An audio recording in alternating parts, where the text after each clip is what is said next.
welcome to everyone present here.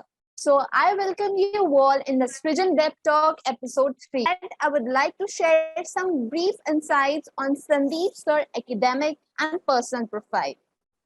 Sandeep Sir belongs from Murena, Madhya Pradesh and has done his schooling from Rewa, MP. Then further pursued his higher qualifications from JP University of Engineering and Technology, JUET, Guna, MP. And he pursued the branch of electronics and communication. और यहाँ से उन्होंने अपने final year में जाके ये decision लिया that he want to serve his nation by opting for civil service examination. तो यहाँ से उनकी civil service की परीक्षाओं की तैयारी 2015 में उन्होंने अपनी तैयारियां स्टार्ट करी.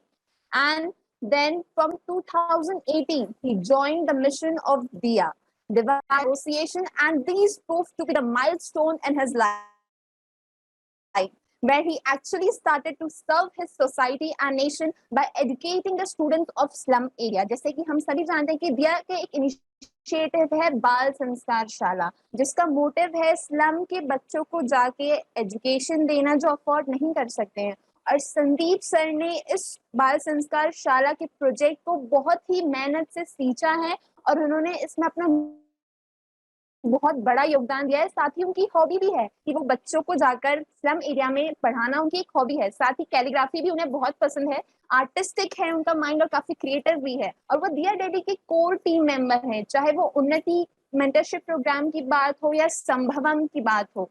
He has always been there to serve and support as a pillar for Diya Delhi. साथ ही मैं आपको एक बात और बताना चाहती हूँ कि जो भी इनोवेटिव आइडियाज आते हैं, चाहे वो कोलैबोरेशन का हो, चाहे चीजों को किस तरीके से किया जाए इसके बारे में हो, सदैव से ये जो पथ रहा है ये संदीप सर का ही रहा है कि वो हमेशा से अपनी टीम को एक नए नजरिए से काम करने का एक इनोवेटिव आइडिया सजेस्ट करते रहते हैं.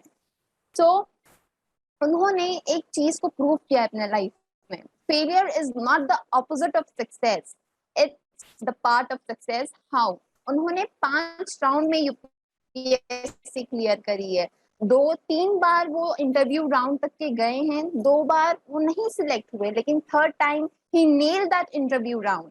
सो what we got to learn here कि फेलियर से आपको डरना नहीं है. Failure is the part of your success journey. And he is a multi talented personality. जैसे कई स्टूडेंट्स होते हैं जो सिर्फ अपनी पढ़ाई पे फोकस करते हैं, लेकिन सर ने बच्चों को पढ़ाया भी है, अपनी एक्टिविटीज भी दिया के साथ कंटिन्यूसली उन्होंने अपना रोल और रिस्पॉन्सिबिलिटीज भी निभाई हैं और साथ ही अपना यूपीएससी भी क्लियर किया है. तो he is an charming and dashing inspiration for all of us. बुलाना चाहूंगा हमारे प्रिय संदीप भाई, जो कि जिन्होंने दिया के लिए हमेशा, आज तक कभी भी ऐसा नहीं हुआ कि उनसे कुछ अनुरोध किया जाए कि आप आइए और उनका इंटरव्यू हो, चाहे रिटर्न हो या जो भी हो, अपना सब कुछ छोड़ के वो आते थे और यहाँ समय देते थे. और आज उसी का परिणाम ये है कि ईश्वर ने उनको एक अवसर दिया है कि वो दिया से भी ऊपर उठकर पूरे देश को, पूरे विश्व को सेवा करने का मौका दे रहे हैं वो. तो इसी के साथ मैं संदीप जी को बुलाना. थैंक यू भैया. थैंक यू राजेश भैया, मनीष भैया जी. वेल, आप लोग से ही सीखा है मैंने काफी सारी चीजें और थैंक यू सो मच कि एंड सिलेक्शन हो गया, क्योंकि आप जानते हो काफी स्ट्रगल हो रहा था इंटरव्यू में. मल्टीपल टाइम्स पहुंच के और फिर वापस आना बहुत डिफिकल्ट होता है. So thank you. And overall अब मैं अपनी कुछ जर्नी और कुछ टिप्स शेयर करूंगा, बट ये स्ट्रैटेजी नहीं है. Okay, so I am not sharing the strategies. मैं आपके सामने सिर्फ लाइफ एक्सपीरियंसेस पुट करूंगा जिससे आप लर्न कर सकते हो. स्ट्रैटेजी के सेशंस मैं, अरविंद, शुभम, हम लोग कभी एक सेशन रखेंगे जहां पर हम लोग सिर्फ यूपीएससी के बारे में बात करेंगे. बिल्कुल स्ट्रैटेजी कि ये चीजें होनी चाहिए, ये कोर्स यहाँ से खत्म करना है, ये वाला सिलेबस यहाँ से करना है. ओके, सो वेल, मनीष भैया कितना टाइम है मेरे पास बोलने के लिए? आज आपका दिन है तो आज आप ले सकते हैं. नहीं, बिल्कुल भैया, मैं ठीक है, मैं बताता हूँ आपको. एक्चुअली क्या है कि मैं बहुत ही हम्बल बैकग्राउंड से बिलोंग करता हूँ और आप देखोगे कि मेरे जो फादर हैं वो मेरे लिए बहुत इंस्पिरेशन, मेरे ग्रैंडफादर मेरे लिए बहुत इंस्पिरेशन, उनकी स्टोरीज में सुन सुन के बड़ा हुआ। तो मैं गांव में पैदा हुआ था, चंबल एरिया का एक छोटा सा गांव है। और पर मेरे बाबा जो थे वो बहुत मतलब काफी मतलब पढ़ाई लिखाई में काफी इंटरेस्ट रखते थे। तो वो इंटरेस्ट की वजह से वो टीचर बने, टीचर से हेडमास्टर बने। उनने अपने बच्चों को पढ़ाया, जिसमें पापा जो थे वो थोड़ा अच्छा पढ़ गए, थोड़ा सा अच्छा टेक्निकल लाइन में चले गए, और उनकी वजह से फिर मैं भी मुझे वो क्वालिटीज मिली। तो जनरेशन वाइज हम आगे बढ़े, है ना। अब ओवरऑल अगर हम देखें तो अभी तक तो सिर्फ हमारे घर में सिर्फ अपना अपना चल रहा था। लाइक मैंने बताया ना कि हेडमास्टर क्यों बनना है, या फिर हम टेक्निकल सेक्टर में जाना चाहते हैं। तो अभी मैंने देखा अपने फादर और सबसे जाना, तो उनका प्राइम मोटिव होता था कि हम सैलरी कमाएं, अपनी फैमिली को बहुत अच्छा कर सके। तो वो मैं समझ रहा था कि ये ऑब्जेक्टिव्स के साथ वो आगे बढ़े थे और उन्होंने बहुत अच्छा परफॉर्म किया।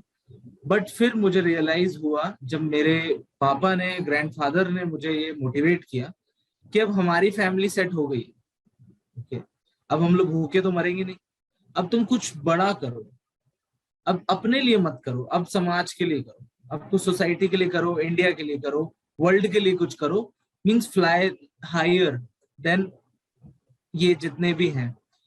तो ये एक मोटिवेशन था बचपन से, बट मैं इतना सीरियस नहीं था पढ़ाई में, बड़ा एवरेज स्टूडेंट था मैं। और मैं आपको क्या बताऊं, राजेश जी बहुत इंटेलिजेंट है, वो IISc से पढ़े हुए हैं, और पता नहीं फॉरेन यूनिवर्सिटी जो हम लोग ड्रीम में भी नहीं सोच सकते। But I was very average, मैं बिल्कुल पढ़ता नहीं था। मैं आपको सही बता रहा हूँ, आई एम स्पोर्ट्समैन एक्चुअली, सिर्फ स्पोर्ट्स में ध्यान रहता था मेरा। 11th-12th लोग IIT की कोचिंग करने जाते हैं, मैं बास्केटबॉल की कोचिंग करता था। ओके, सो मेरे प्रायोरिटीज बिल्कुल अपोजिट थे। जैसे तैसे AIEEE में मेरी थाउजेंड्स में रैंक आई थी उसकी, तब भी I am thankful to God कि मेरे को अच्छा कॉलेज मिल गया। मैं गया वहां पर, GP सोलन में था मैं, सोलन हिमाचल प्रदेश में है, और वहां पर मैंने अपनी बीटेक की। अब यहाँ मेरी लाइफ में चेंजेस आए। अभी तक तो मैं ये सोच रहा था कि बीटेक करेंगे, बढ़िया लाइफ चलेगी, बट एक बहुत बड़ा वो हुआ कि वहां पहाड़ों में मेरा एक कॉलेज था। इतने पहाड़ थे, पहाड़ी पहाड़, और बर्फ गिर रही है, ऐसा लगता था जैसे कहीं हेवन में है। तो हम लोग घूमने चले जाते थे पहाड़ों में। जब हम पहाड़ों में घूमते थे तो हमें ऐसा दिखता था कि यार एक गांव है छोटा सा, इतने बड़े बड़े पहाड़ों के बीच एक छोटा गांव है।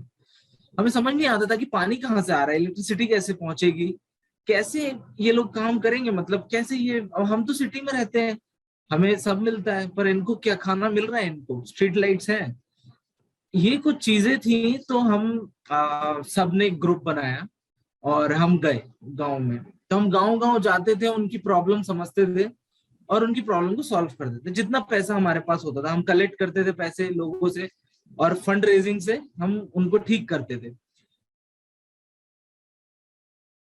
तो एक प्रॉब्लम थी बड़ी यूनिक सी के स्ट्रीट लाइट्स नहीं है, तो नाइट लाइफ ही नहीं है उनकी। जैसे 5 बज जाते थे वो कहीं बाहर नहीं निकलते थे, और वाइल्ड एनिमल्स, लेपर्ड और पता नहीं कौन है, ब्लैक बियर्स, वो लोग बहुत आसपास रहते थे। तो आप ये समझ सकते हो कि आज हम 10 बजे घर जा रहे हैं जॉब करके, वहां नाइट लाइफ ही नहीं है, तो प्रोडक्टिविटी कितनी कम हो जाती है। तब हमने स्ट्रीट लाइट्स लगाई, और स्ट्रीट लाइट्स में हमें कुछ मेहनत नहीं लगी, हमने पैसे इकट्ठा किए 100 रुपए सबसे, और हम कुछ 15-20,000 से हमने स्ट्रीट लाइट्स इंस्टॉल कर दी। और जब हम गए बाद में 1-2 साल बाद, तो हमारा वेलकम ऐसे हुआ जैसे बिलीव नहीं कर सकते। और फिर हमें समझ में आया कि यार ये कोई छोटी चीज नहीं कर रहे हम, कितने बच्चे होंगे जो रात में ये मतलब जा सकते हैं, कहीं ट्यूशन पढ़ने जा सकते हैं या फिर कहीं ट्रैवल कर सकते हैं। आज वाइल्ड लाइफ जो अटैक हो रहे थे वो कम हो गए उस लाइट की वजह से। इतनी सारी चीजें हो जाती हैं आपके एक छोटे उससे, क्या आज महिलाएं वो फ्रीली मूव कर सकती हैं स्ट्रीट लाइट से। अब मैंने देखा, मैंने कोई बड़ी चीज नहीं करी है, बहुत छोटी सी है स्ट्रीट लाइट्स, कोई बड़ी चीज नहीं है। 15-20 हजार, कोई भी आप, किसी किसी की तो सैलरी होती है 1 लाख रुपए, और आप 20 हजार तो आपके लिए कुछ भी नहीं है। और 20 हजार तो हमने तब किए थे जब हम स्टूडेंट थे, अब तो हम सर्विसेज में आ गए, पता नहीं क्या क्या कर सकते हैं। बट जो मैं कहने की आपसे कोशिश कर रहा हूँ कि फिर हमें जो रिस्पेक्ट मिला और फिर जो हमें एक सेटिस्फैक्शन मिला वो मेरे को अपनी पूरी बीटेक की 4 ईयर्स से डिग्री से नहीं मिला, जबकि मेरा पॉइंटर बहुत अच्छा था। एक मेरा research paper wireless sensor network में बड़ा पब्लिश हो गया था फॉरेन उसमें जर्नल्स में। सो एक प्राउड था, बट जब मैंने ये देखा तो मुझे ऐसा लगा कि यार ये मैचेबल नहीं है। ये हम बड़ी बड़ी बातें कर रहे हैं, हम वायरलेस सेंसर नेटवर्क की बात कर रहे हैं, पर क्या हो रहा है यार ग्राउंड पे, क्या हो रहा है? मतलब पानी नहीं पहुंच रहा है, लोग स्ट्रीट लाइट्स नहीं है गाँव में। तो ये वाली चीजों ने मुझे मोटिवेट किया। मेरे को समझ में आ गया लास्ट ईयर में क्या करना है। अब मैं जानता था कि ये बहुत डिफिकल्ट है, ओके। तो जैसे ही मुझे पता था कि बहुत डिफिकल्ट है, तो मैंने अपना प्लान इस तरीके से ही बनाया था कि लगेंगे 3-4 साल, पर मैं छोड़ूंगा नहीं। तभी मैंने ये सब डिसाइड करके अपनी वो जॉब छोड़ी जो मेरे को मिली थी उसमें, और फिर मैं डायरेक्टली प्रिपेयर करना स्टार्ट कर गया, ओके। और अगर मैं अपनी जर्नी के बारे में बताऊं तो मैं काफी लकी था, क्योंकि मैं न्यूज़पेपर पढ़ता रहता था, क्योंकि मेरे को बड़ा इंटरेस्ट था ये सब चीजें सीखने में। तो मेरा फर्स्ट अटेम्प्ट में निकल गया था, मेंस क्लियर हुआ, इंटरव्यू कॉल आया, पर इंटरव्यू में काफी कम नंबर है, उसकी वजह से मेरा हुआ नहीं। Yes Priyanka, I will take मतलब मैं डाउट्स लूंगा एज सुन एज मैं जो कहना चाहता हूँ वो कंप्लीट कर दूँ, ओके। Thank you. अब देखो क्या है कि फर्स्ट अटेम्प्ट में निकल गया, सब कुछ हो गया, और आई वाज वेरी हैप्पी कि मैं अब सर्विसेज में आ जाऊंगा बड़ी यंग एज में। 22 ही था मैं तब, 22 था। तो I was like very happy, but interview में काफी कम नंबर आए, काफी मतलब एवरेज से कम थे। मुझे समझ नहीं आया कि ऐसा क्या हो गया कि इंटरव्यू में क्यों कम आ रहे हैं। तो ग्रेजुअली जब हमें समझ में आया कि पर्सनैलिटी जो होती है वो एक बहुत इंपॉर्टेंट चीज है, और वो उन्हें डेवलप करना बहुत इंपॉर्टेंट है, क्योंकि पढ़ाई आप सब कर सकते हो, पढ़ाई करना is not a big thing. Prelims है, मेंस भी निकल जाएगा, पर ये पर्सनैलिटी जो होती है वो बहुत इंपॉर्टेंट होती है, सिर्फ क्लियर करने के लिए नहीं, आगे की सर्विसेज के लिए भी। सो दैट्स व्हाई हमने ऐसा प्लान बनाया, मैंने ऐसा प्लान बनाया कि मैं अपनी जो पर्सनैलिटी है उसे इवॉल्व करूं पढ़ाई से भी ऊपर। अभी तक सिर्फ पढ़ाई पढ़ाई चल रही थी। तब मैंने 2018 में दिया को ज्वाइन किया, दिया दिल्ली। अब यहाँ से मुझे थोड़ा सा मौके मिले, अब यहाँ मेरा वो फिर से काम चालू हो गया। तो मैं जाता था स्लम एरियाज में, हम कैसे डेवलप करें, स्कूल्स बनाते हैं यार, और रिपोर्ट्स कार्ड बनाते हैं, एम को कैसे डालें बच्चों के अंदर कि वो लोग ऐसी गलत गलत चीजों में ना पड़े, जैसे वहाँ गैम्बलिंग होती है, बच्चे सिगरेट पी रहे हैं, ये जो ड्रग्स है, इन सब चीजों से बच रहे हैं कि नहीं, एंटी सोशल एक्टिविटीज जैसे हम कहते हैं, ये सारी चीजें समझ गया था मैं। और ये वाली चीजें हम समझे और हमने सोल्यूशंस उसके निकाले, और हमें काफी सेटिस्फेक्शन मिला। आज बीएसएस बहुत अच्छा काम कर रहा है, और recently we got very good success result also, lot of students qualify किए, बहुत अच्छा लगा। 10th एंड 12th में बहुत अच्छा स्कोर किया।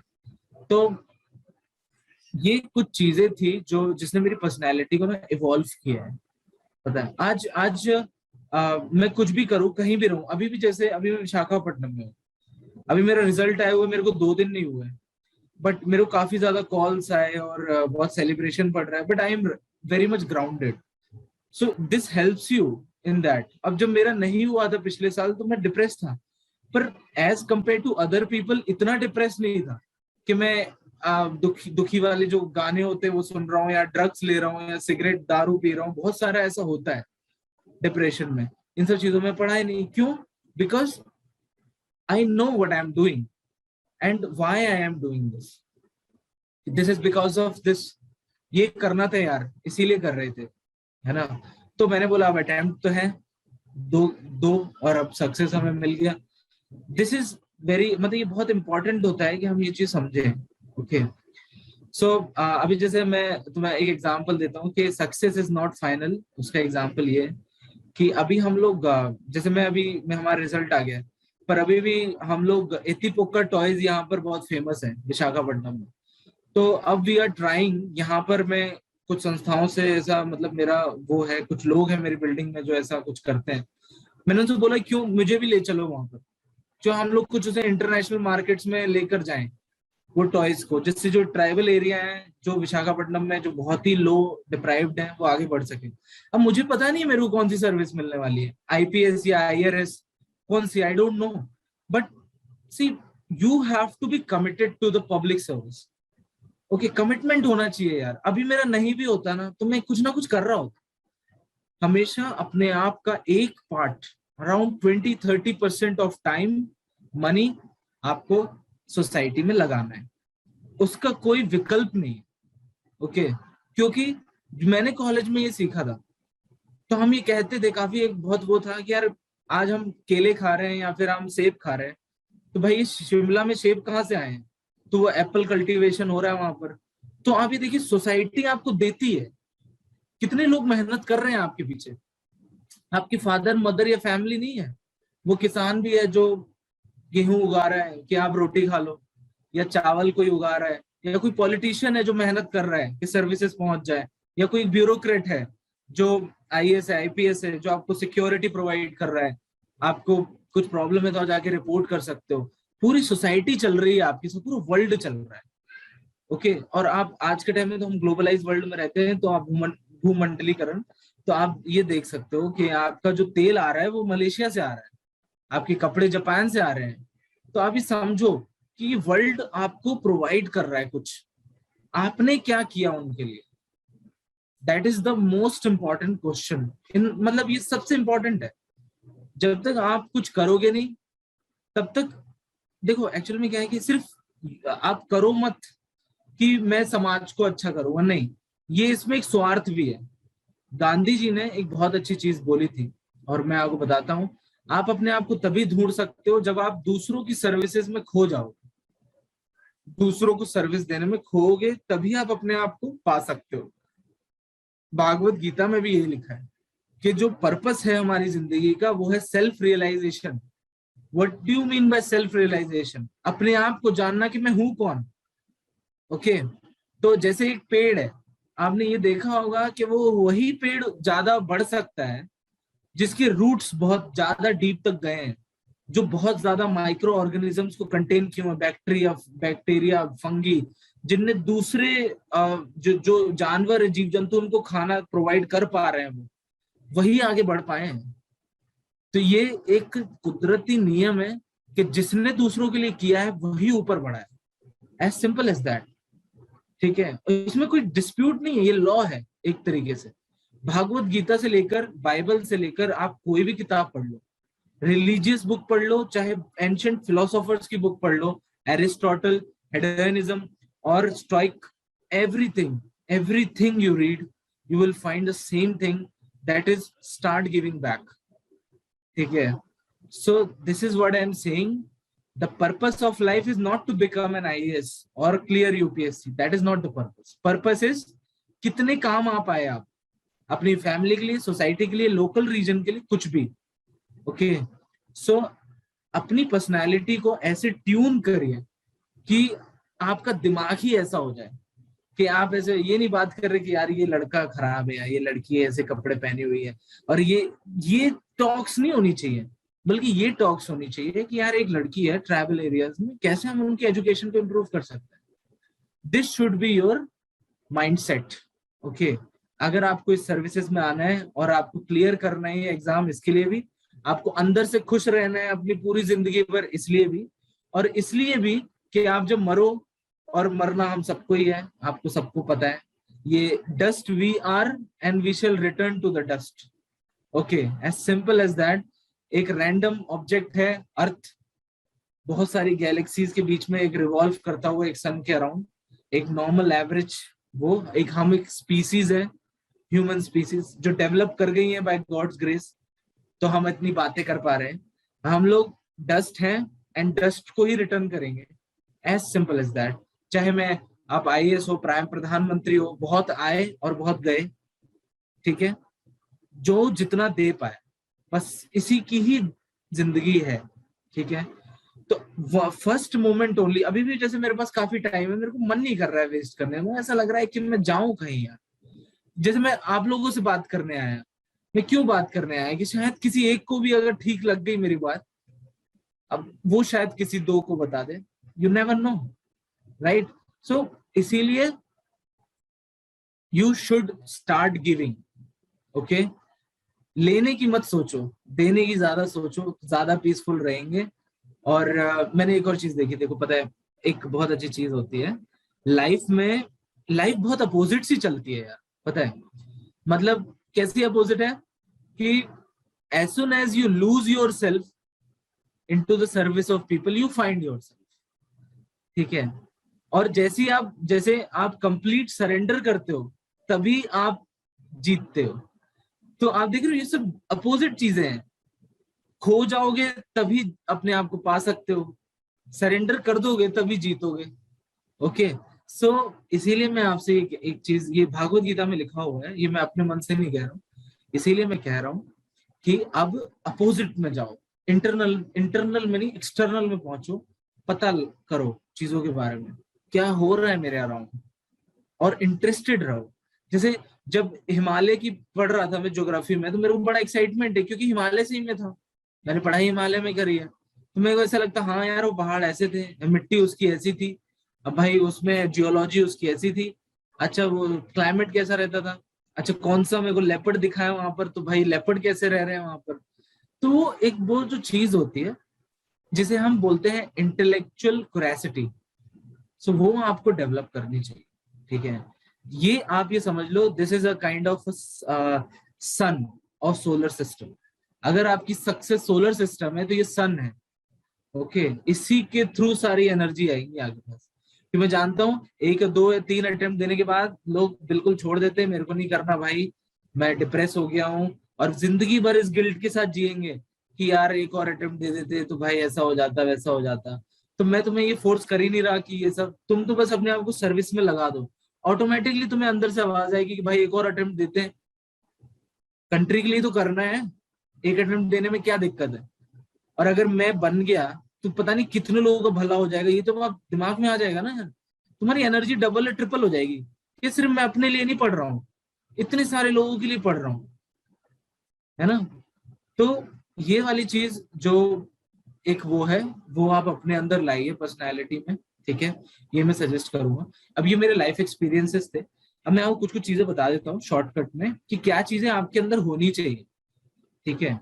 मतलब एज इफ सबसे पहला पॉइंट तो ये है कि आप अपनी पर्सनैलिटी को डेवलप करिए, ठीक है। तो पर्सनैलिटी को डेवलप करने के लिए मैंने आपको इतने सारे फंडे बताए, ये आप कर सकते हैं। आप यूथ मोटिवेशन जो प्रोग्राम मनीष भैया ऑर्गेनाइज करते हैं इनमें आइए और देखिए कि मैं कैसे, अब आप डिप्रेसिंग स्टेजेस में भी आएंगे तो वो आप उठोगे, उनसे उठ जाओगे अगर आप ये सारी चीजें अपने अंदर डालते हो तो, ठीक है। मोटिवेशन प्रोग्राम्स में आओ, इंटरेक्ट करो लोगों से, मेरे से भी बात कर सकते हो, राजेश जी से बात कर सकते हो, well qualified intelligent person, there is no doubt about it that you got a lot of things, use that resource properly. और मैं तुम्हें बता रहा हूँ कि बहुत ही कम लोगों का होता है, ठीक है, बहुत कम लोगों का होता है। और जितने मेरे दोस्त हैं और मैं जितने, हम सबका कैरेक्टर मैंने लगभग सेम ही देखा है, उनने भी अपने कॉलेज में यही सब मचाया था, यही मेहनत की और सेम मोटिवेशन से आए। और मैंने बहुत कम लोगों का देखा है जिनका कोई निजी वो होता है, वो निजी जिनका एक पर्पस होता है ना, कि मेरे को अपनी फैमिली का नाम रोशन करना है, वो उनका निकलता नहीं है। पता है ये मैंने अपने एक्सपीरियंस से देखा, क्योंकि उनका पर्पस बड़ा छोटा सा है। अब फैमिली तो इससे भी खुश हो सकती है कि तुम स्टेट सर्विसेज में हो जाओ, तो उनको ऐसा लगता है बस फैमिली खुश होगी मेरा ऑब्जेक्टिव कंप्लीट। जैसे आपका ऑब्जेक्टिव बड़ा होता है कि भाई ये मेरी रिस्पॉन्सिबिलिटी है ये करना, ऑटोमेटिकली आप राइज कर जाते हो। ओके सो ये मेरे कुछ एक्सपीरियंसेस हैं। ओके नाउ दूसरी चीज ये है कि इंटरेस्ट अपने बढ़ाओ, सिर्फ पढ़ाई नहीं करनी है। ओके मैंने एक चीज देखी है, अब पढ़ाई करते करते डिप्रेसिंग मूड आते हैं, तो कैसे अपने आप को उससे निकालोगे, तो अपनी हॉबी डेवलप करो। इसीलिए मैंने अपनी हॉबी, तुम आप सबने देखी, calligraphy. So I am a calligrapher, I do a lot of black letter calligraphy forums, international domestic. मैं काफी एडेड हूँ लोगों से और मैं इंटरेक्ट करता हूँ उनसे, और मैं अपनी स्किल डेवलप करता हूँ कैलीग्राफी की, और स्पेशली मैं ब्लैक लेटर कैलीग्राफी करता हूँ। और मैंने काफी बड़े बड़े लोगों को भी गिफ्ट दिए हैं, सोनम वांगचू है जिनसे मैं इंस्पायर होता हूँ, मैं उनको गिफ्ट देता हूँ कैलीग्राफी में लिख के। सो इस तरीके से आप अपने कुछ इनोवेटिव सी कुछ चीजें क्रिएट करो अपनी लाइफ के लिए, जो तुम्हें उन सब चीजों से निकाल देंगी, डिप्रेशन से, सैडनेस और पता नहीं क्या क्या। या जब हमारे पास जैसे अभी टाइम नहीं है, जैसे टाइम बहुत है, गर्मी छुट्टी में आप फ्री हो, क्या करोगे? तो आपका माइंड गलत गलत चीजों में घूमेगा, ये कर लेते हैं, वो कर लेते हैं। इससे बढ़िया ये है कि आप एक हॉबी बनाओ, डेवलप करो चीजों को। कैलीग्राफी से यू विल नॉट बिलीव, मेरे को ऑफर्स तक आए कि हम आपको पे करने को तैयार है, आप हमारे लिए कैलीग्राफी डिजाइन कर दो। बट ये मैंने कभी किया नहीं, क्यों? क्योंकि मेरी हॉबी है, पैसे कमाने के लिए नहीं किया था मैंने। तो पर मैं आपसे ये बोल रहा हूँ कि अगर बाई चांस कुछ चीजें नहीं भी होती तो आप वो हॉबी भी परस्यू कर सकते। तो इस दुनिया में इतनी सारी चीजें हैं। और मैं आपको बता रहा हूँ कि दिया दिल्ली में मेंटरिंग द स्लम चिल्ड्रन, इस बार मैंने इंटरव्यू में बोला, मैंने इसी बार इंटरव्यू में ब्लैक लेटर कैलीग्राफी का भी जिक्र हुआ था, कई क्वेश्चन पूछे गए, मैंने आराम से बताया। उनसे एक कॉन्फिडेंस आया मेरे पास। और शायद अभी नंबर आए नहीं है, पर मैं लग रहा है मुझे कि मेरे इंटरव्यू में अच्छे होंगे, क्योंकि एक बिकॉज लाइक मैं एक जनरल कैटेगरी का हूँ, जनरल में काफी वो होता है। सो मेरे काफी अच्छा एक रहा होगा। पिछले 2 अटेम्प्ट में इंटरव्यू में इतने अच्छे नहीं आ पाए थे। तो ये वाली चीज जो एक एस्पेक्ट है वो आप अपनी पर्सनैलिटी में डालो। This is known as variety and depth of interest. ये क्लियरली मेंशन्ड है यूपीएससी के सिलेबस में, जब वो आपको बोलता है कि ये क्वालिटीज आप में होनी चाहिए for preparing. Okay, so overall personality मैंने आपको डिफाइन कर दी, ऐसे रखो, आगे बढ़ो। और दूसरी चीज है स्टार्ट डूइंग समथिंग। ओके, उससे बहुत रास्ते भी निकलते, पता है, ऐसे ऐसे रास्ते निकलेंगे आपको पता ही नहीं लगेगा कि मेरे साथ क्या हो गया। अब मैं तो पीयूष मेरा बहुत अच्छा फ्रेंड है, उसकी वजह से दिया से जुड़ा। आज मेरे इतने फ्रेंड्स हैं, दिया फेटर्निटी पूरी कॉन्ग्रेचुलेट अगर करने पे आ जाए आपको तो 1000 वो आते मैसेज आपको, 1000 चैट्स। तो it is very difficult for me to message everyone. मेरे को लगा मैं कितनों को थैंक्स बोलूं यार, मतलब ऐसा मैंने कौन सा वो कर दिया। बट दिया दिया fraternity is such big, and Diya Delhi, Diya Mumbai, Diya this, that, and whole of this are very big. Okay, so that's why मैं ये चाहता हूँ कि आप आगे बढ़ो।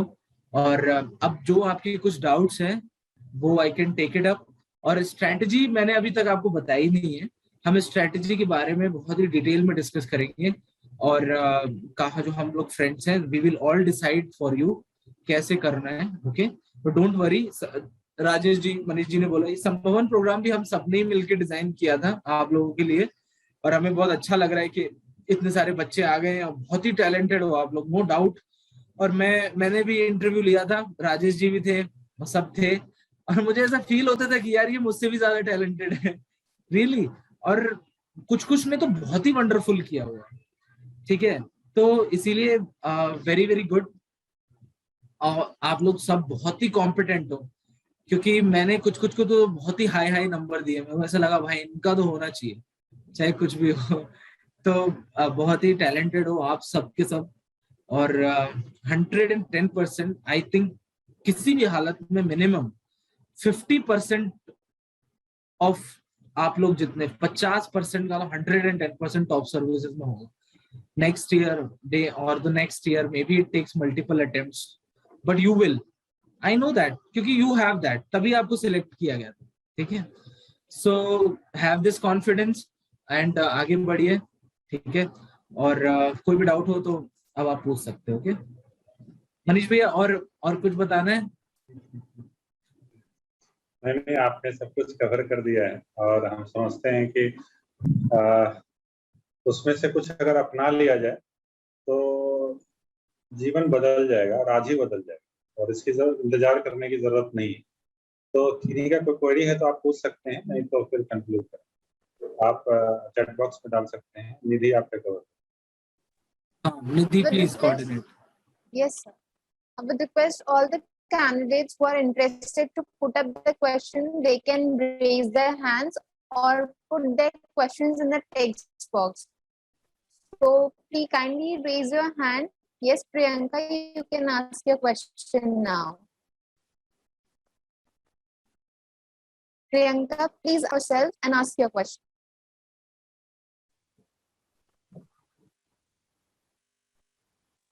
Hello, sir.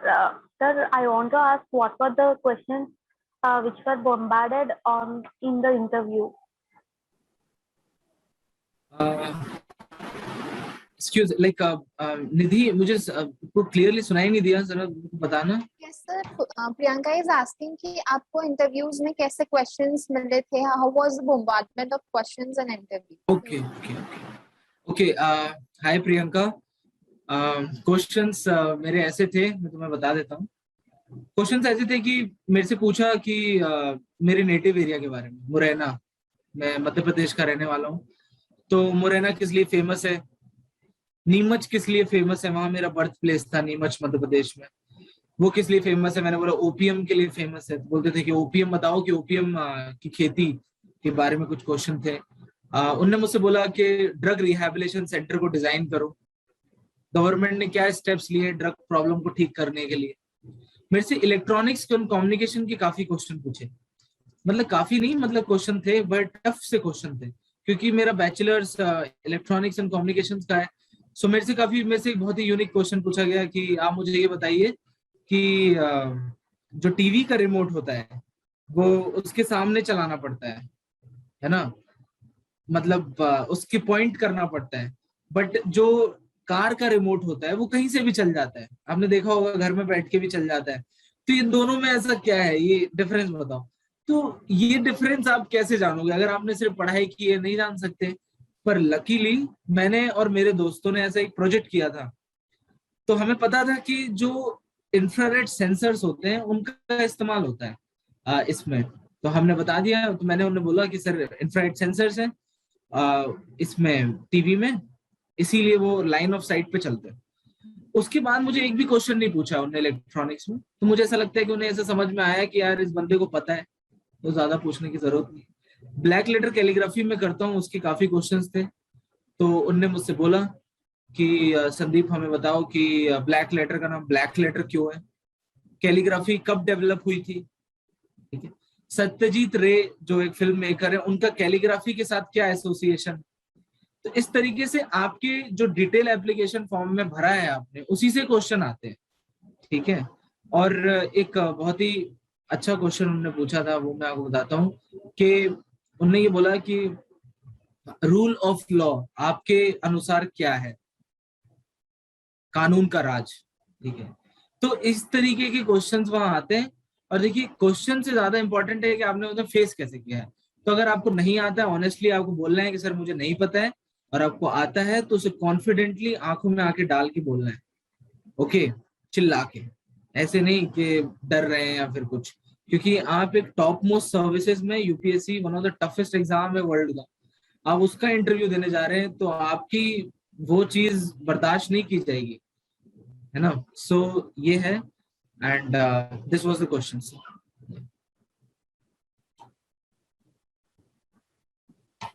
Second, I would request Poonam to please put on her question. Poonam. Okay, moving on to the next, we are having Ajay Kumarji with us. So I would request Ajay Kumarji to please put his question forward.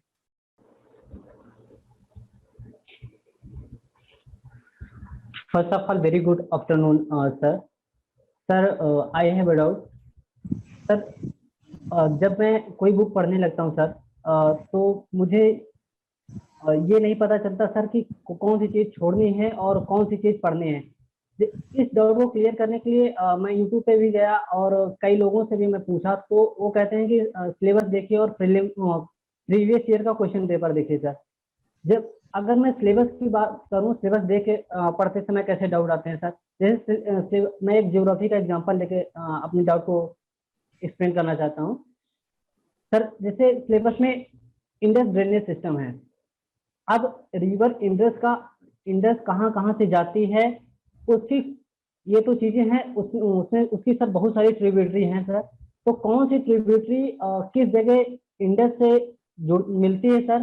तो ये कैसे जाने कि कौन सी tributary को हमें ज्यादा focus करना है, कौन सी ट्रिब्यूटरी को हमें हम स्किप कर सकते हैं सर। ये सारे डाउट्स बहुत सारे आते हैं सर, इसलिए क्लियर करिए।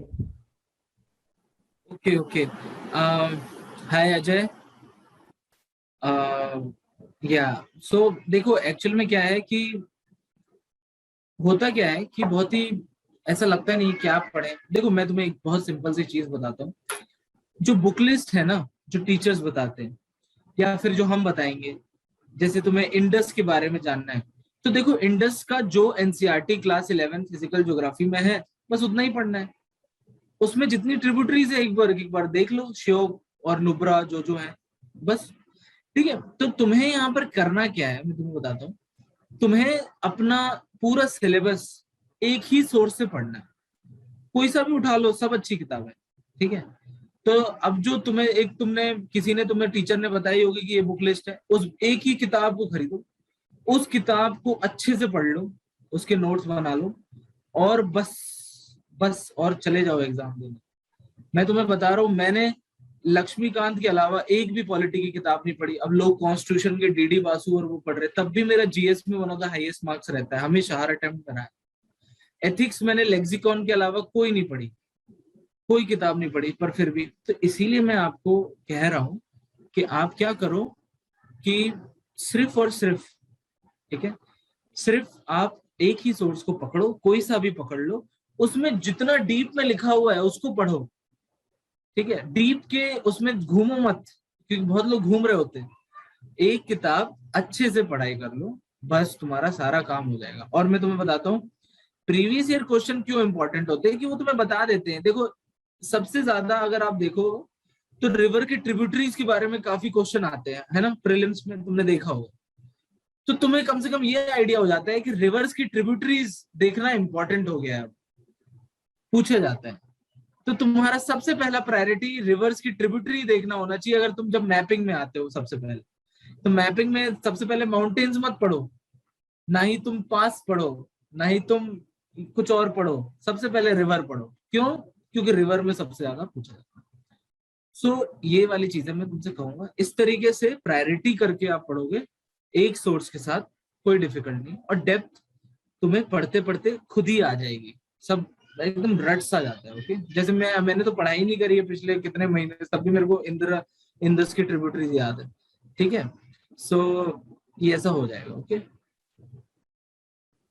Next question I would like to ask from the chat box. एक क्वेश्चन ऐसा है सर कि जो हम लोग इंटरव्यू देने जाते हैं, तो वो नेटिव लैंग्वेज में ही होता है कि कैसे लैंग्वेज में हम लोग को इंटरव्यू देना होता है? व्हिच लैंग्वेज इज और द चूजन लैंग्वेज? या तो आप अपनी लैंग्वेज चुन सकते हो उसमें। मैंने इंग्लिश चुनी थी, इसीलिए मेरी मैं इंग्लिश में अच्छा हूँ। आप हिंदी भी चुन सकते हो, कोई दिक्कत नहीं। बहुत सारे मेरे फ्रेंड्स हिंदी में लेते हैं, बहुत अच्छा स्कोर करते हैं। Next, I would like to request Amit Kumar Mishra ji to please put forward his question.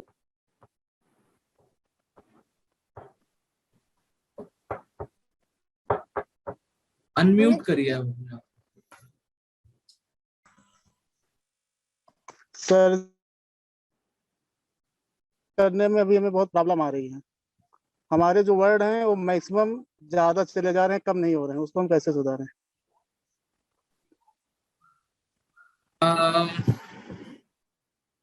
इसके लिए वर्ड लिमिट ना, देखो वर्ड लिमिट के लिए तुम्हें क्या करना चाहिए, प्रैक्टिस करो। जितना प्रैक्टिस करोगे ना, हर दिन एक आंसर लिख लो, ऑटोमेटिकली तुमको समझ में आ जाएगा कि कितना लिखना है कितना नहीं लिखना है। और देखो एक और बहुत अच्छी हैबिट है, अपने आंसर राइटिंग का वो निकाल लो, समझ रहे हो? जैसे एक टाइमर, जैसे ही टाइमर खत्म होगा आंसर राइटिंग छोड़ देना। जैसे 8 मिनट का आंसर होता है, 8 मिनट बाद पेन रख देना, चाहे कुछ भी हो जाए। तो तुम्हें जो समझ में आएगा कि यार मेरा आंसर तो इनकम्प्लीट है, तो ऑटोमेटिकली नेक्स्ट आंसर से कम लिखना चालू कर दो। ये स्ट्रेटेजी मेरे लिए बड़ी काम की थी। मैं मतलब पेन छोड़ देता था जैसे ही 8 मिनट या 10 मिनट हो जाते थे। सर जी, लेकिन उसको सोर्स क्या है, मतलब लेखन को लिखने के लिए सोर्स क्या है सर? बेस्ट सोर्स क्या है? कहाँ से, मतलब एनसीईआरटी का प्रैक्टिस कर रहा हूँ, इसके अलावा सर और कोई सोर्स है? प्रीवियस ईयर क्वेश्चंस को प्रैक्टिस को, यहाँ आंसर का कोई सोर्स नहीं है, तुम्हें अपने दिमाग से लिखने होते हैं आंसर। तो सारे आंसर तुम्हें अपने दिमाग से लिखने हैं, तो तुम अपने दिमाग को ऐसा बनाओ कि वो सोच सके। सर सोर्स मतलब बुक? हाँ, अच्छा देखो जो जनरल किताबें हैं उनसे तुम्हें सब मिल जाएगा, और वो बुक लिस्ट है, वो हम शेयर कर देंगे आप लोग सबके साथ। ओके, बस उसको पढ़ लेना। आप लोग सबसे अनुरोध है कि अपना स्ट्रेटजी क्वेश्चन अभी नहीं पूछें, क्योंकि अभी एक जनरल क्वेश्चन पूछा तो ज्यादा अच्छा रहेगा। हाँ, क्योंकि ये बाद में बात करेंगे, आपसे मिलते रहेंगे। ओके लेकिन आप स्ट्रेटजी के क्वेश्चन लिए तो अपने हम थोड़े स्पेशली आपसे मिलने वाले हैं अभी कुछ दिन में। ओके और बहुत लोग हैं तो थोड़े क्वेश्चन अपने प्रिसाइज रखें, फोकस, ठीक है, ताकि सबको मौका मिल सके। Okay sir, thank you. Yes, so further, I would like to take another question from the chat box by Srikriti Sarkar. She is again and again asking that she is an introvert kind of person जो इतना extrovert होके लोगों से interact नहीं कर पाती है, तो क्या उनके इंटरव्यू में कोई दिक्कत हो सकती है in perspective of personality development? Kindly guide on this. Okay, देखो एक्चुअल में क्या है कि जब तुम जैसे इंट्रोवर्ट यू सेड, देखो कोई इंट्रोवर्ट हो या एक्सट्रोवर्ट हो, पर क्या तुम अपने सारे व्यूज बहुत क्लियरली रख पा रहे हो या नहीं, वो बहुत इंपॉर्टेंट है। ठीक है, तो अगर आप अपने सारे व्यूज अच्छे से रख पा रहे हो तब कोई दिक्कत नहीं है, तब चाहे इंट्रोवर्ट हो चाहे कुछ भी हो। बट अपने आप को कभी इंट्रोवर्ट बनाना नहीं चाहिए। जो नेचर ऑफ जॉब है वो एक्सट्रोवर्ट ही है, मतलब थोड़ा सा मतलब बैलेंस है, पर little to the side of extrovert. क्यों? क्योंकि आपको लोगों से जाके पूछना पड़ेगा ना उनकी दिक्कतें क्या है, तभी तो सॉल्व कर पाएंगे हम लोग। और ये सर्विसेज क्यों है? ये सर्विस है, हम लोग सिविल सर्वेंट बन रहे हैं। ओके, सर्वेंट क्या होता है? सर्वेंट ऑर्डर नहीं देता है, ऑर्डर तो हमारे सर्विस में वो होता है। पहले हमें जानना पड़ेगा, इंटरेक्ट करना आना चाहिए। ठीक है, अब जैसे आप तुम IRS अगर बनती है, आप पुलिस बनती हो, या IAS, आप ट्रेडर से बात कर रहे हो या बिजनेस कम्युनिटी से बात कर रही है या एक ट्राइबल क्षेत्र से, तो एक्सट्रोवर्ट थोड़ा सा अच्छा रहता है। तो मेरे ख्याल से तुम्हें पर्सनैलिटी में कोई दिक्कत नहीं होगी, बट अपने आप को बैलेंस कर लो। ठीक है, उसके लिए प्रैक्टिस कर लो, अपने फैमिली से अपने फ्रेंड से थोड़ा ज्यादा बातें करो, उनके व्यूज समझो, उससे हो जाएगा, बड़ी प्रॉब्लम नहीं है। Thank you, sir. Next, I would like to request Sakshi Avasthi to please put on her question forward. Sakshi, are you there? Yes, sir, exactly. So first of all, good afternoon, everyone. So my question is कि जैसे starting में हम लोग preparation start करते हैं तो हम लोग को प्रॉब्लम होती है कि कॉन्फिडेंस लो हो जाता है कि यार हमको ये भी नहीं आता है, क्वेश्चन पेपर देखो तो, और मोटिवेशन भी कभी कभार लगता है कि लैक ऑफ मोटिवेशन, और डेली भी नहीं हो पाता है, तो वो चीजें होती हैं। तो सर उस समय कैसे मोटिवेट रखें खुद को और मतलब चीजों को कैसे कंटिन्यू करें? देखो ऐसा होता है, इनिशियली बहुत ऐसा लगता है यार कि बहुत कोर्स है और कैसे कंप्लीट होगा इतना सारा, क्या सिलेबस कंप्लीट हो पाएगा, क्या मैं नेक्स्ट अटेम्प्ट दे पाऊंगी, वो सारी चीजें होती है। बट देखो यहाँ मुझे तो ऐसा लगता है कि युवा तुम्हारा सिर्फ फोकस सिर्फ आज का दिन होना चाहिए। ठीक है, आज के दिन, ये मतलब ये समझ लो जो बॉल आ रही है तुम्हारे बैट के पास वो सिर्फ आज का दिन ही है, और इसको छक्के मार दो बस, as simple as that.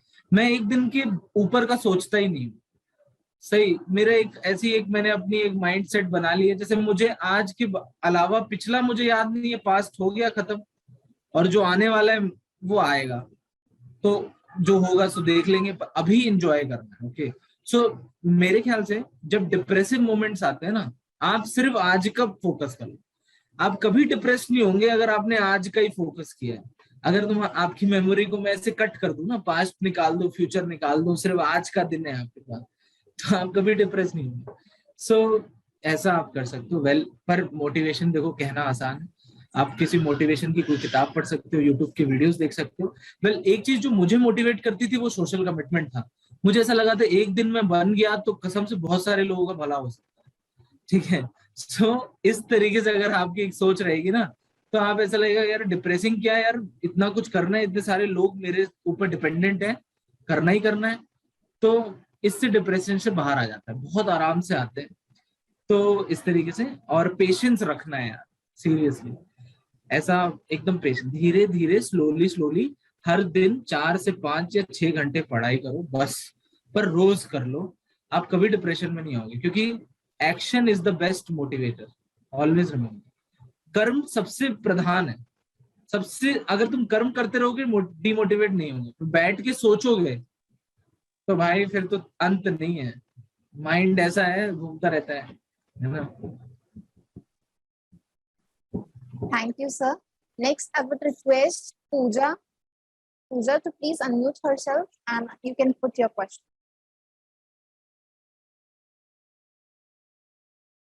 Puja unmute करिए अपने आप को, आप अभी भी म्यूट है।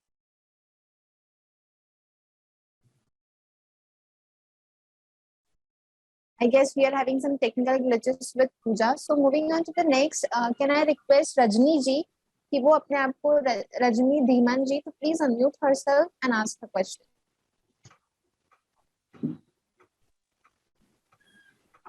And yes, you are audible. Unmute हो गया है वापस रजनी जी, please unmute your.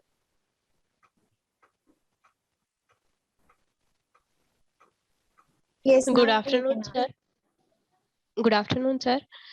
सर सभी बोलते हैं कि अपनी एक हॉबी बनाओ, लेकिन उस हॉबी को आइडेंटिफाई कैसे करें कि हमारी हॉबी क्या है और हमारा इंटरेस्ट किस चीज में है, क्योंकि ये चीज हमें पता ही नहीं लग पाती कि ये क्या है। ओके देखो, इंटरेस्ट जो होता है ना वो तुम्हें पता करना पड़ेगा। जैसे तुम्हें अपने अतीत में जाने की जरूरत है। यहाँ पर तुम जाओ स्कूल में, ऐसी कौन सी चीज थी जिसे करने में बड़ा मजा आता था। या मैं अपने एक्सपीरियंस से बताऊं तो मेरी हैंडराइटिंग बड़ी अच्छी थी बचपन से। तो लोग बहुत बोलते थे कि भाई अपनी हैंडराइटिंग से, मेरा पहला पन्ना जो नहीं होता था वो बचपन में कॉपीज में जो फर्स्ट पेज होता था उसमें मेरा नाम लिख दे अच्छे से डेकोरेट करके। तो मैं वो करता था और करते करते करते करते ऐसा मुझे एक आइडिया आया कि कैलीग्राफी क्यों ना की जाए जब I am good at it. इस तरीके से छोटे छोटे कुछ इंस्टेंसेस होंगे तुम्हारी आपकी लाइफ में जहां आप देखोगे कि यार ये मैं इस चीज में बड़ी अच्छी हूँ, मैं वायलिन अच्छा है, मैं हारमोनियम अच्छा बजाती हूँ, या फिर मैं गाती बड़ा अच्छा हूँ, या फिर मैं मेरा पब्लिक इंटरेक्शन बहुत अच्छा है ना। कुछ भी एक चीज देखो, हॉबी तो बहुत सारी, ट्रैकिंग, मुझे पहाड़ बहुत पसंद है। कुछ भी ऐसी एक चीज आप अपनी ले लो, उससे क्या होगा ना, वो आपकी बेस्ट फ्रेंड बनेगी वो चीज। तो बेस्ट फ्रेंड देखो क्या है, बेस्ट फ्रेंड आपके सिर्फ इंसान नहीं होते हैं, आपकी किताबें भी होती हैं। कुछ किताबें होती हैं जो आपकी बेस्ट फ्रेंड होती हैं, कुछ बेस्ट फ्रेंड आपके हॉबीज होती है। जैसे कैलीग्राफी है, जो मैं कैलीग्राफी लिख देता हूँ मेरे को बड़ा अच्छा लगता है, अंदर से एक फील आता है कि यार बड़ा, जैसे आपने देखा था वो से यस टू एडवेंचर जो मैंने लिखा था, वो मैंने कोविड-19 के टाइम्स में लिखा था। तो मेरे को बड़ा अच्छा लगा कि यार एडवेंचर, जो अप्स एंड डाउन्स होते हैं एडवेंचर में होते हैं, हम क्यों ना करें। तो इस तरीके से आप अंदर घुसिए, अपने अंदर झांको, देखो, अपने पूछो अपने फ्रेंड से, है ना। जैसे तुम मुझे कुछ बताओ कोई एक चीज, जैसे मुझे ये चीज, आपको क्या पसंद है ये बताओ। ड्राइंग और जैसे इयररिंग्स वगैरह बनाना, ऐसी चीजें, स्लीपर्स भी। स्लीपर्स बनाना, इयररिंग्स, स्लीपर्स बनाना, अलग अलग, जैसे वेस्ट कपड़ा पड़ा है या वेस्ट कोई चीज पड़ी है वाओ उससे। वाओ वाओ वाओ, सी तुम्हारी कितनी अच्छी इंटरेस्ट तुम्हारा है। देखो तुम इससे क्या है, इसे हम कहते हैं कि मतलब स्कल्पचर वाले काम है, मतलब जो स्लीपर्स या फिर इयररिंग्स जो तुम बता रही हो, ज्वेलरीज, राइट। सो यार ये तो बहुत ही यूनिक हॉबी बनेगी तुम्हारी। ओके, तो बिल्कुल तुम इसको कर सकती हो। ऐसे डिजाइनिंग वाली हॉबी रख लो अपनी, डिजाइनिंग। तो क्या डिजाइन करते हो? सर मैं इयररिंग ज्वेलरी डिजाइन करती हूँ, ये करती हूँ, डिजाइनर हूँ मैं एक तरीके से अपने उसमें हॉबी में। परफेक्टली फाइन यार, I am very happy. See slippers and earrings, very nice very nice. मैं जरूर मतलब मैं भी ऐसे इन सब चीजों में बड़ा मजा आता है मेरे को कुछ डिजाइन करने में। So it's a good, I think you got it. जी sir, thank you sir. Yes, Thank you, sir. Now I would like to conclude this question answer session with the last question in the chat box. I'm getting from Pallavi. She has explained her situation that वो एक बहुत छोटे गांव से belong करती है और वो दिल्ली आना अफोर्ड नहीं कर सकती है, and she gets demotivated, बार बार वो demotivate हो जाती है अपनी circumstances को लेके। तो what would be the guidance कि वो आगे कैसे चले और किस तरीके से अपने एम को, IAS ऑफिसर बनने के एम को वो पूरा कर पाए। So kindly guide Pallavi on that. Okay देखो, एक्चुअल में सबसे या किसी फिलोसोफर को पढ़ना हॉबी हो सकती है, बिल्कुल हो सकती है। okay? इसको तुम ऐसे रीडिंग बुक्स कर सकते हो, या interest in philosophical inquiry. Well ठीक है, देखो Pallavi hi Pallavi, well you can, okay. Delhi आने की अब तो मुझे नहीं लगता जरूरत है, क्योंकि अब सब ऑनलाइन हो गया है।